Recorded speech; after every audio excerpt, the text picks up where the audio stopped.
Hey everybody, welcome to What About the Game. Today I'm going to be talking about Time Recoil on the Nintendo Switch.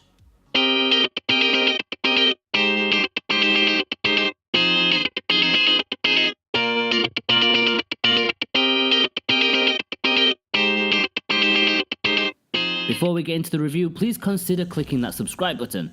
That would help me out so much, you have no idea, and you continue to get awesome Switch reviews far into the future. Let's get on with it. The guys over at 10 Tons aren't messing around. Happily riding on the Switch's successful surf, they've released their third game in a month.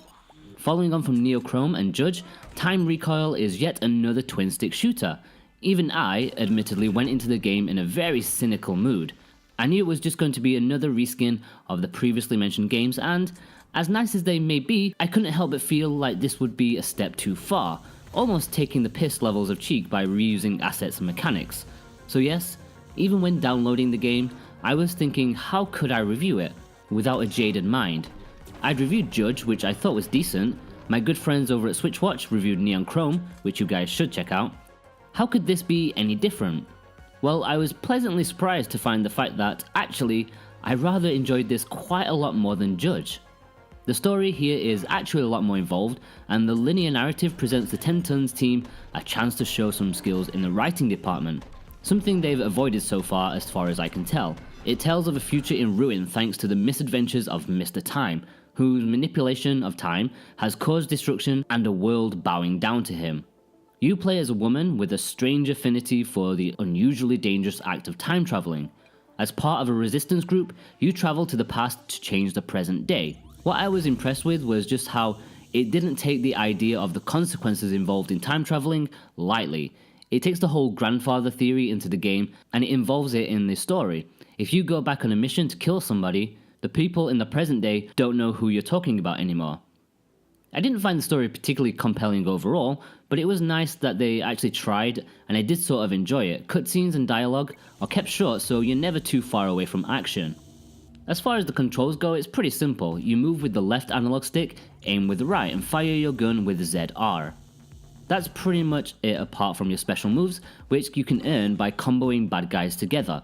The first power-up gives you a teleporting dash forward, which can kill enemies as well as let you pass through thin walls. This one particularly made the game remind me of Mr. Shifty, one of the earlier Switch eShop games.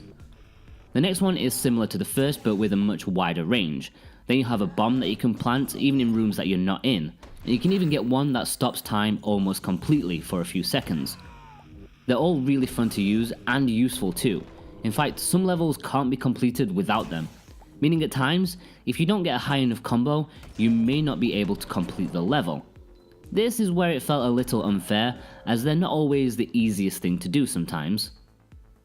What makes this game far more different is the fact that it's one hit, one kill for both you and most of your enemies. Even more so is the time slowing mechanic, which, if you shoot someone, time slows down for you for a few seconds. This is what makes comboing enemies far more easy, as you can generally take more time to aim and also dodge bullets. Even better is that on normal difficulty, if you kill your enemy, their bullets will disappear after dying. This can help you play a little more risky and action orientated, which makes the game a lot more tense overall. There's a decent variety of goals to do, although only one to do in each mission. It can involve assassinating a certain person, saving hostages, collecting information or useful parts. It's not always the same thing, which I can appreciate. They also gradually add more hazards as time goes on to spice things up a bit. My personal favourite was the encased poisonous gas, which, if leaked, spills out everywhere, making the place a death zone. This made one mission particularly tense, as the goal was to pick something up in the middle of them, surrounded by guards and explosives. It was good, exciting stuff. It can be a difficult game too, no doubt, mainly down to the one-hit death, which leaves little room for error. I didn't particularly mind it though, as respawning was instantaneous, and I often felt that it was my mistake if I died. Another thing that adds to the difficulty is the lack of bullets. It's very easy to run out if you're unlucky with drops, and you just cannot be trigger happy at all. You need to make every shot count in Time Recoil. Unlike the other games, there's not much in the way of upgrading yourself, achieving goals or anything like that. It's a proper straightforward experience. In that regard, it may not have the longevity you may be used to, but does that matter if you enjoyed it a lot more in the shorter time? Presentation wise, it shares just about the same problems, maybe even more so because it's a newer game and therefore should be presented better having learned from their previous games. Sadly, it looks almost identical with environments and character models still being on the ropey side. The music, however, is just as cool as always. Overall, to give the guys at 10 Tons some credit, they've milked this game engine, but done so in very different ways. It may share so many of the same things as their previous 2 games, but this still feels very different, and in all honesty, a fresher experience. The one-hit death, slowing down time, and the linear story make this the best of the bunch in my opinion. It was exciting, challenging, and most importantly, quite fun. It's a decent recommendation from me. Okay guys, if you've enjoyed this review, please consider subscribing, that would help me out so much. You can read the full review of Time Recoil at whataboutthegame.com, and you can follow me on Facebook and Twitter if you want to. All the links are below. Thanks guys, bye bye.